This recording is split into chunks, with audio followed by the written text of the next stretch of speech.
everyone, this is Libby again, and today I'm going to be giving you my review of the Withings Pulse O2 Health Tracker.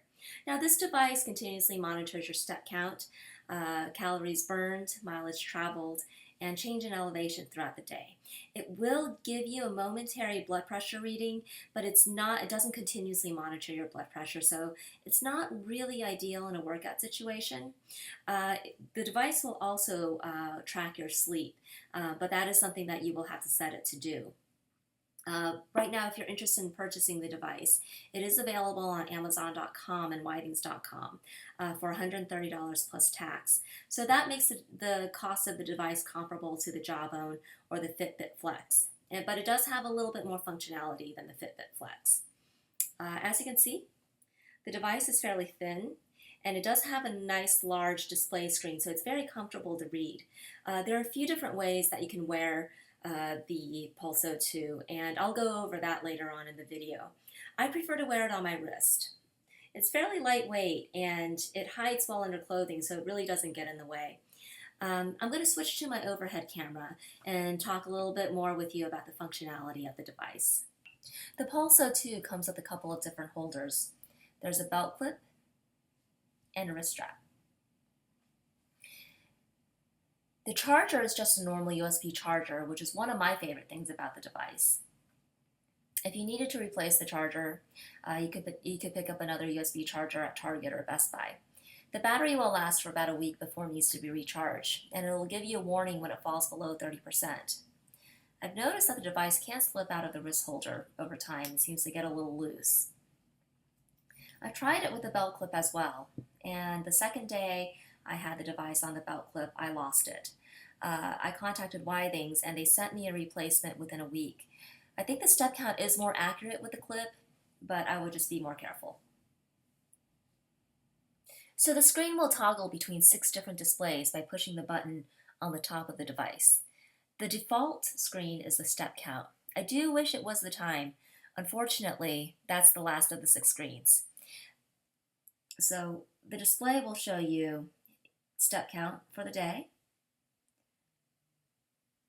change in elevation, number of miles traveled, number of calories burned from activity. And this screen I'll go over in a little bit. This is the screen that you will need to use to access the blood pressure monitor as well as the sleep tracker. And last but not least, the time. And this screen also displays the battery life information. So compared to the Fitbit, the step counter consistently reads about 30% fewer steps. I like to see this as more motivation to be more active. One thing the health tracker does that I haven't seen in other devices is that it will store the information from the previous 10 days on the device. This way you don't have to pull out your smartphone or log into your account to see historic information. To do this, you need to swipe to the right of the screen, and it'll show you the step count you did yesterday, the day before, and so on and so forth. Now, in order to start the sleep tracker, go to the screen with the heart and the moon.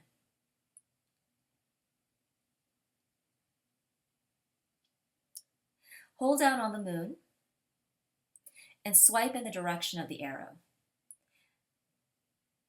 Now what this does is it starts a timer. The tracker will measure the cycle of sleep based on your wrist movement. This data is then imported through your phone via Bluetooth, and I'll go over that in a little bit. To turn it off, press the button on the top and swipe again in the direction of the arrow.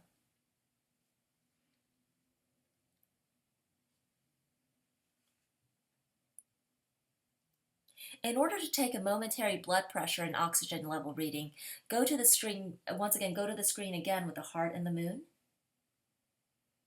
Press down on the heart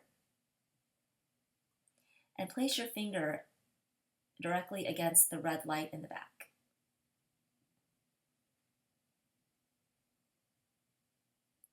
This should take several seconds. The blood pressure and oxygen reading will display on the screen. I've noticed that the measurement will change depending on the finger I use, so I would suggest sticking with the same finger each time.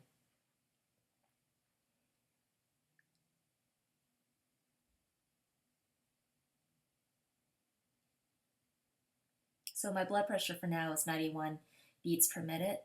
Blood oxygen is at 97%.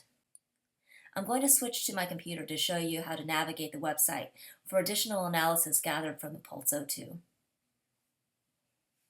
So I'm here at www.withings.com.